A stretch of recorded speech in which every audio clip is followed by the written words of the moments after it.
Hello you lovely people and welcome. Yesterday saw the release of Flight Replicas Seafire Mk.III, so we're going to delve into that today and do a review of it. So you can see us in the hangar, go to liveries, and you can see we get 8 liveries. One thing to note is that these bottom 2 here are of the Mk.IIb, the rest of them are Mk.III. So some facts about the Mk.III. It was powered by the Rolls-Royce Merlin 55M, which was a liquid-cooled V12 engine kicking out at 1,585 horsepower. It had a maximum speed of 312 knots, a cruise speed of 236 knots, a range of 404 nautical miles, service ceiling of 36,000 feet. Armament was in the guise of two 20mm Hispano Mark II cannons, which you can see protruding outside the closest part of the wing there, and four .303 Browning machine guns in the wings, which you can see are taped over. This is the marketplace variant, so no weapons, but it is in the guise of how it would be when initially taking off to go into the battle. The old warbirds would have their gun ports taped over. So one aiding with the aerodynamics and maximum speed, and also to see if you actually fired your cannons. So looking at the liveries, we've got 4 Fleet Air Arm variants for the Mk.III. We have an Air Naval, French Navy variant there, and Irish Air Corps, which received 12 Spitfires, either during the end of the war or post-war, I can't remember. And then on the Mk.II we have 2 Fleet Air Arm variants here. Now the main change between the Mk.II here, the Mk.IIb sorry, and the Mk.III is that the wings don't fold on the Mk.IIb, and there's a change to the canopy A-frame over the top there, and the actual framing itself at the front, and also the mirror gets a rectangular mirror instead of a circular one. There should also be an extended air scoop out the front here, which seems to be missing, but what we'll do is we'll jump into the Mk.IIb and have a look at the cockpit, and then jump into the Mk.III, and then we'll have a flight. Right, so I'm just going to go around pointing out the differences between the Mk.IIb and the Mk.III, and then we're going to jump into Mk.III and then have a proper look around. So we've got our A-frame here with an almost rectangular front window here, and then we've got the rectangular window mirror, sorry, looking behind, and then interior wise what you'd expect from inside a Spitfire / Seafire, but there are some subtle changes outside, so let's jump out. Okay, so looking around, as you can see, we do have the air scoop that I was talking about earlier, but on I'm sure pictures of the Mk.IIb that I've seen, they've been protruding right up here, so that's not been modelled. But what we can see is we've got 3 exhaust ports each side, which is the old style on the older style Merlins. 3 blade prop. As you can see, we've got our tape over the weapons, but they are pretty much there. And pointing that out, there's not much else, to be honest. So what we'll do is we'll jump into the Mk.III and yeah, have a good look in that. And now if we have a look around the Mk.III cockpit, as you can see, pretty much the same inside here, except that we have a more curved front portion of the windscreen there, and then we've got split into different parts around the A-frame, and then outside we have the 4-bladed prop, and we have a stacked exhaust system here, which is part of the Merlin 55M, and the circular mirror above the A-frame. Looking around, Not much difference, but we can fold the wings on this, and I'll show that functionality very shortly. So we jump back in. So if we come up to the top here, we can click that. That'll open the canopy. And we click this here and click it again. That'll open the side door. And then if we come to the top of the instrument panel, or the combing across the top, we have some highlighted bolts here. One I neglected to show you in the 2B was the wing fold. You can do that here. You have tail hook either side, you can select either side or whatever, and then this one is the chocks, and it tells you that it's in the stowed. So if we click that, it'll be in place. Other than that, not much else to show you that's anything extra. If you've flown a Spitfire before, you'll be familiar with all the instruments in the side here. It's going left to right. So we've got our trim wheels here. We have a coolant radiator flap here. Our pitch and throttle up here would be part of the radio. That's not actually modelled in at the moment. Any ATC you have to do via the annoying ATC window there. So that's the avionics master, and that's all automatically in. Got the magneto switches. Down here we've got our hydraulic pressures in the brakes, and trim or VVI type thing, nose up, nose down. Gear situation, we've got a cover for night flying. Up here is our oxygen altitude gauges. Here's our flying 6 as it's called, which is speed, artificial horizon, the VVI, turn slip indicator, which that is the compass, and then we've got the altimeter here. Underneath we can take away the yoke and bring it back. Can't remember the name of this compass. Is it a D6, or is that something you throw in Dungeons and Dragons, or an N6? I can't remember for the life of me, sorry, but those who know will know. And you can change your heading with that. We've got panel lighting here, which is red. Our booster coil and start switch here, both are highlighted, so you don't have to worry about one switch at a time. We've got our fuel shut off, and then primer. Then we've got our lovely gauges, so pressures, fuel, oil, temperatures, fuel gauge there, RPM, boost gauge for manifold pressure. We've got recognition lights here, our fuel tank pressurization system for over, is it 12 or 15,000 feet, you activate that. Coming down here is the drop tank jettison, which is inoperable.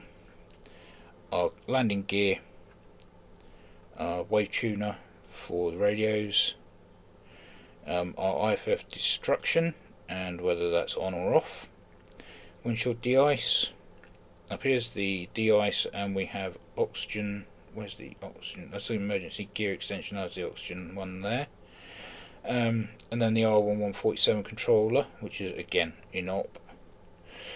I think I've showed you everything apart from the gun sight here, which I don't believe switches on, but we'll try these. I'm not sure what these do. Well, I do know what they would do initially, but if the gun sight doesn't come on, which I don't think there's a switch. Oh, maybe. Oh no, it doesn't highlight. Okay, so I think they're just there for the fun of it. Yeah, I think that's it for the inside part of it. So you can click here, get these doors shut, click that, sorry, click that, your door shut, click it again, closes that, and then coming up to your hood, you can close it like that. And you can change whether your pilot is on board, yes or no, by clicking there. And like I say, you've got your tail hooks, unless you've got those bound, which if you fly military aircraft you probably will have a hook switch bound. Okay, so let's get this thing started up and then we can look at the wing folding and listen to the sounds. Alright, so we've started up. Like I say, if you're familiar with a Spitfire, it's not a difficult thing. Once you've started one Spitfire, they're pretty much the same, unless it's the earlier variants which are slightly different. Now, let's have a look at the wing mechanism here. So if I click on the wing fold, as you can see, it folds up and bends out. These just emerge from inside the wing. There's no doors or anything. I'm not sure if they're supposed to be. I'm guessing there would be on the real aircraft, but they just seem to pop up out of nowhere. We jump outside. As you can see, wings folded and the tips are folded inwards too. While we're out here, might as well listen to the sounds of the engine. So, I mean, it's very quiet. So let's put back on the stick. Parking brakes on, chocks are in, and let's prop pitch fully up. Let's throttle.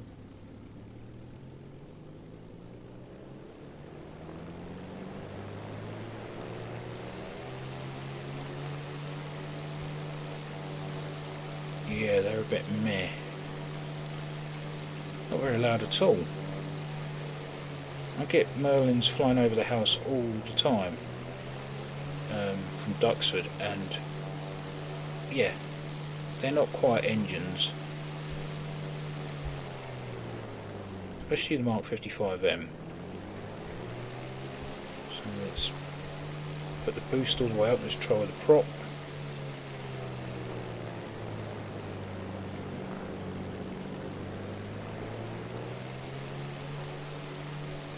No, not really impressed with the sounds. I mean, there's a familiar tone that I'm used to, but it needs to be a lot louder.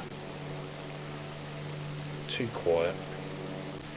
Other than that, I suppose, yeah, the Merlin engine sound is there, but that is one thing that lets it down. It's not just not loud enough.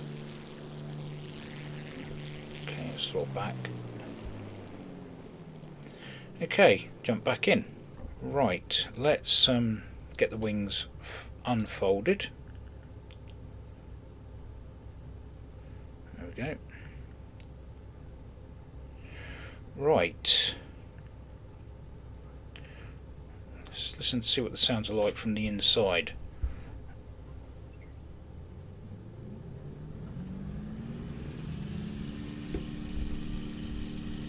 I mean, that's suitably noisy enough. No real dynamic sounds there. Okay. While the system's on, let's see if this does anything. No. We can get the... that should be a shade, but it's clear perspex. That's not tinted at all. Okay, so we've got a non-tinted tinted guard there. That's not good. Sounds are very low.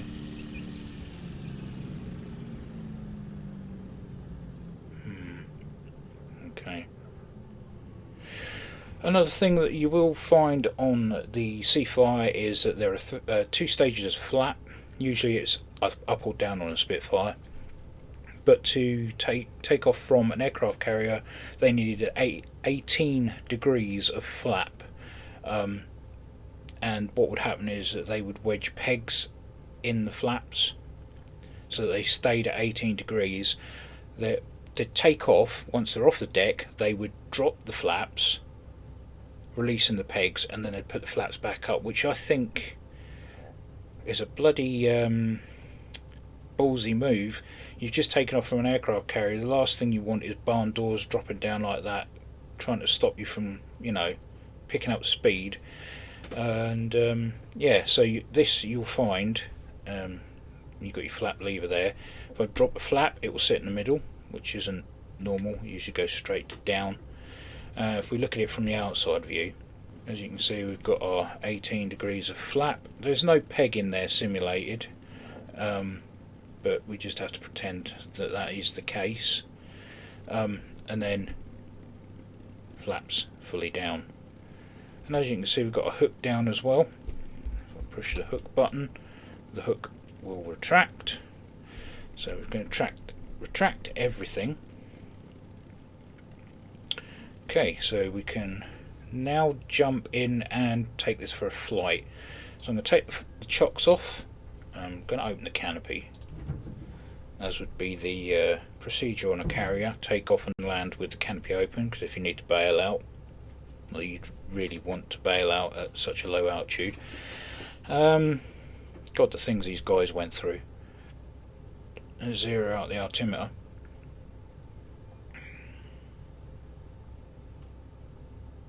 So the old turn slip indicator wobbling as the engine's kicking us about. Right then, let's do a ground handling test.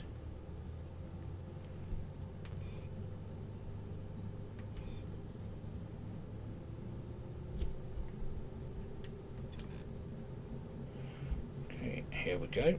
Let's get rolling. So the tail wheel is controlled by the rudder. There's no airflow over the actual rudder itself to do those sorts of turns like we get with flying iron. So sort of aeroplane heaven kind of dynamics. Okay, let's make sure we've got our navs on, which we have not. Get those on. So we're going to take off from the grass, no point in taking this thing all the way over.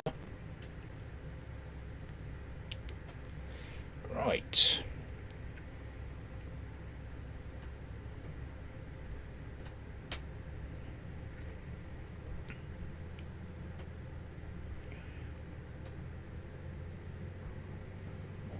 Okay, so the ground handling is not too bad.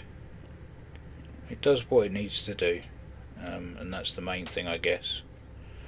Right, let's see what horrors emerge once I start rolling. So get the boost to around about 9.4 it's recommended.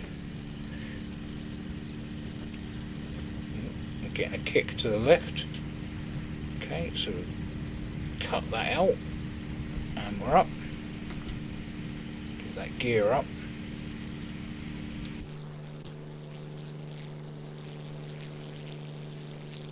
Okay. We can now close the canopy.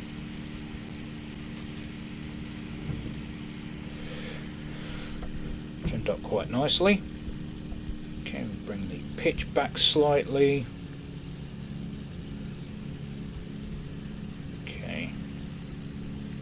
So the thing to note in this version of the Spit/Seafire is that the speed is actually in knots and not miles per hour. That can be a bit confusing if you're flying more birds, because I've seen gauges with miles per hour and I've seen gauges with knots. So yeah, just be aware of that. I know there's not much in between, you know, sort of between the two, but again, it's a different reading. What else can we do from up here? Okay, so let's drop that hook again. We can slow this down slightly, get the RPMs down, trim out so it's nice, and trimming out is quite nice. Not much of a chore. Likes to turn to the right slightly, as would be the case. A little bit of rudder and aileron trim. Okay, so let's jump outside. Let's have a look at the hook. Okay, pretty cool. Nice addition. So it's nice to add to the Sea Hurricane, and once the aircraft carriers are actually released by flight replicas, we'll have something to fly from and land on. Now the only issue being with that is that you will need to download, so this is PC only I'm afraid, you will need to download the Kinetic Assistant by touching cloud, and as you can see we have an arrestor section and a catapult section, and then you have to click that or click that. I mean, the tail hook is there, it's modelled, but it's not coded, so you will not catch anything if you try and land on any of the other carriers that are out, like the Miltech carriers and any of the India Fox Teco ones either. So you will need to use this, even if the hook is down, you will still need to click arrestor and deploy hook so that you catch something when you get to the carrier. So that's another thing that will sort of go against this, because it's just annoying that it needs an external program to work on aircraft carriers, whereas as far as I know, the Aeroplane Heaven one just works off the bat. Hopefully that can be changed, because if this goes over, is going to Xbox, then it's going to be a bit awkward if you buy this and you can't use it on the carriers. So let's try some aerobatics in this. Head back to Duxford, get the manifold pressure boost. You can go over it for emergencies, but max is recommended 9.4. As you can see, we have an indicator there for best boost, so everything is pretty much done by prop pitch. Okay, so we're going to head in. I mean, pitch and roll authority is pretty good. Yaw is very responsive there, as you can see. Trim is good. Like I say, it rolls slightly to the right, but nothing a bit of trim can't sort out. And I believe it's natural warbirds anyway. What speed we doing? About 320 knots. So we go pull up into the loop and all over at the top. Okay, so 300 knots, flying in and pulling up now. Okay, going over. Nice. Pulling back on the prop pitch, on the apex.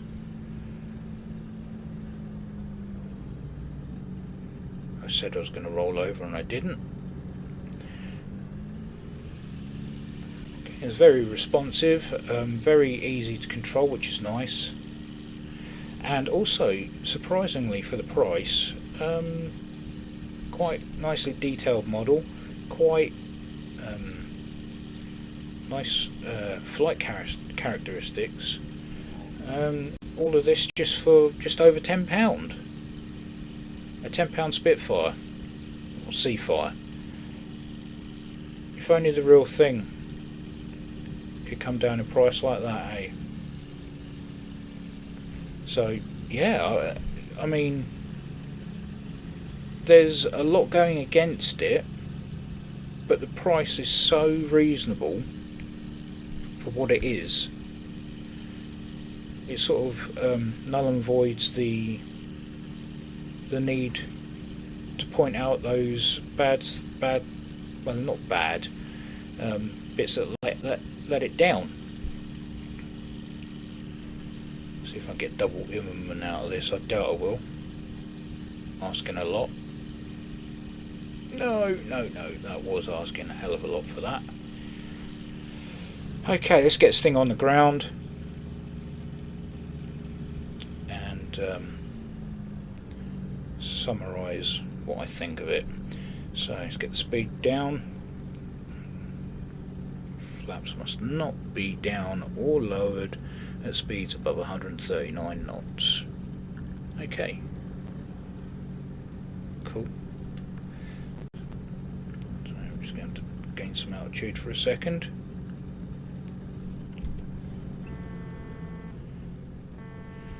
Okay, I think we can turn that on. Okay, disengage the horn if you really feel the need to. Okay, so we can get the gear down, get the flaps down, skip the takeoff stage.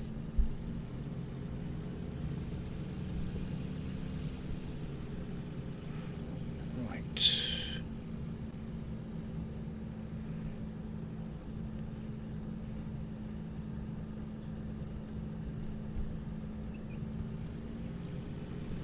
A bit of a squeak effect from the throttle.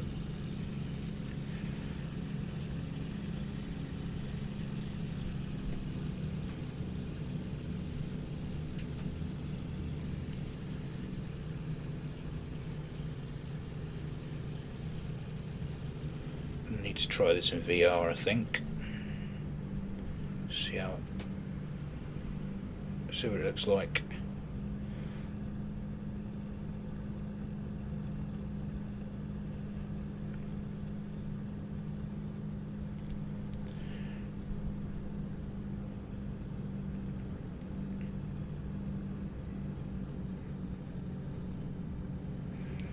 Right.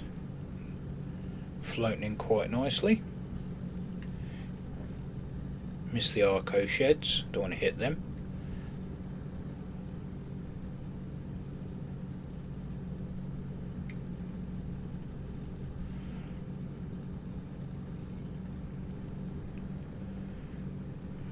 See if we can get a 3-pointer.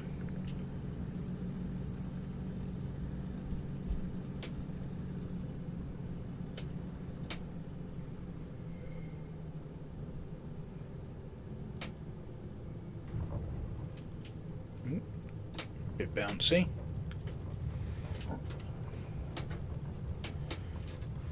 Okay, we're down. Gauge brakes softly. One thing I didn't do was open the canopy, but I'm not too fussed about that, to be honest. Okay, so we can taxi back. Let's get to summary. So what do I make of it? Well, let's see. Quite a nicely detailed Mark III. You do get the Mark IIb subtle differences in the two extra liveries down the bottom here, externals, apart from the missing front scoop at the bottom. But again, oh, and you've got the 3-blade prop. But again, little features, little extras. Differences: no folding wings with the folding wings on the Mark III. Both have tail hooks. You have a dedicated World War II era pilot avatar. Nice selection of liveries with the French and the Irish Air Corps. Yeah, the sounds again they're not bad, but they're not brilliant. They could be louder. I think boosting the volume slightly would bring a bit more immersion to it. Inside, not so bad. Outside, too quiet. In multiplayer, I've not heard them yet. Like I say, it was only released yesterday, today being the 14th of June. So not seen any other ones floating about to sort of really test that. Nice and simple to fly. It reacts as a warbird should, and is definitely got a decent start-up procedure. Not as immersive as it would be with the Flying Iron, or dare I say Aeroplane Heaven, but it's what I've come to expect from flight replicas. And if your expectations aren't as high as they would be for something like flying iron, then you won't be disappointed with this. It is fantastic flight model, flies really well, handles really well, looks good, certainly plays the part. Downsides: external program for the hook, and I don't think they use catapult anyway. I could be wrong, but I'm pretty sure these were just flying off the deck. I think I'm probably wrong on that. Maybe we did have a primitive version of the catapult back then. We'll have to wait and see when they release their carriers. So yeah, that is a downside. It would be nice to get the hook coded for it to work with other carriers, or with carriers full stop, without having to rely on external sources.